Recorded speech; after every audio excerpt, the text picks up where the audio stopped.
the only thing I'm really curious about right now, after doing the first part of the interview, is what must I think of if I think about the songs?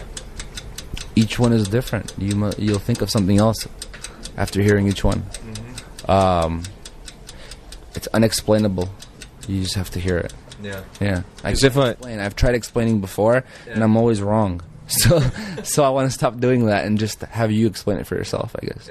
But I can imagine that it's something that's at least sounds like System of a Down. I mean, of course it's different from the first album. But for sure it's us. You will know it's us. Like if a fan hears it on the radio, they will say, "Wow, that sounds like that's System of a Down." Yeah. That's the new song. I haven't heard that one.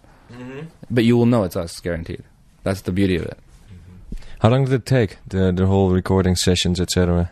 Well, it's been about a month. We've been in there now. Maybe 3 weeks to a month. So we have another week left to mix. And to record and then start mixing after that. So about a month and a half, I think the whole thing's going to take less. You know? Okay, I'm going to ask it again, but now with the microphone on. But the whole end is you told the story about the 32 songs that are ready for the album. Could you tell it again a little shortly? Well, after we were touring, we came back and we all had different songs. We all had too many songs, so we did them all. We did every song each one of us had. We left some out, but it added up to be 33 of them. We recorded 32 of them, and we're going to probably release about 13 or 14 of them and keep the rest for either another album or for B-sides or for soundtracks or for maybe just straight European release or Japanese. We don't know. We just have a lot of songs. Because like a song like Metro, which was on the Dracula 2000 album, is also a song like that, which is from a recording session from the first album? Or? That actually was a recording session we did. We were in New York. We were doing a show in New York, and they said, you got to go in the studio and record Metro. We said, okay. It took about 2 hours to do, and that's terrible because nothing comes out good in the studio in 2 hours unless it's punk rock, you know? Yeah. And I don't like the way it sounds.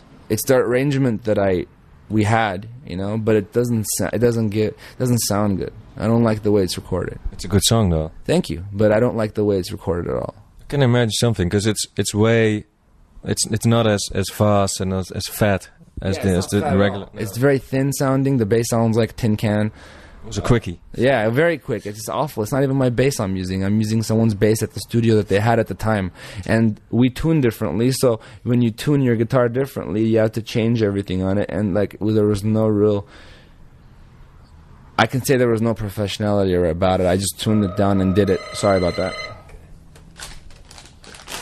Out of area. It has to ring. You want to stop it for a second? Yeah. No, it's just because this is just like a radio interview. It's just a few quotes because the album isn't out yet. So I guess you guys will be in Europe in the pretty near future, isn't it? Yeah. Because I think Sony is going to work on it in Europe. They are. We've been talking a lot about it. It's actually our decision. We want to do more in Europe than the last album. Last album we didn't do Europe, any justice. We did a couple of radio things and festivals and 2 tours, and that was it. We need to do more. Yeah. So we will do more on this record. We also, because over here in America, it's getting used to put like 6 or 7 or 8 bands together and let them tour through America, which actually means that there are not many bands that do like a real headline tour and sell tickets for their show. Isn't it kind of difficult or strange to do that? It sucks. I like the tours where, let's say, there's a main band, there's a middle band, and there's a first band, and that's it. That's a tour, you know. Now it's all festivals. Everything is a festival because people see that festivals make more money, so why not make tours festivals, right? So it's changed bands. It's the only bands that could really sell out are like Metallica, are like, you know, the big ones, you know, the ones that don't need 4 other bands, 5 other bands with them to play, you know. But I mean, I found ourselves doing that too. We're joining festivals and stuff. That's just because it's the only way to have so many people see you nowadays. Because the average kid sitting at home who gets an allowance of like $10 or $20 a week is gonna really think about it and go, you know what? I'd rather spend my $20 and see 6 bands than spend my $20 and see 3 bands. I only really like one of them, you know. So they're not those tours are not doing well anymore. You know, your average band doesn't do a two-bill tour anymore in America. There's of course also one other reason, that is that especially in the genre, which is like a big genre, but in like the Limp Bizkit genre and Deftones and System of a Down, I think it's a little bit different because you guys do it at least a lot for the music instead of for the money. Yeah, but it's kind of like changing into like a money-wise genre.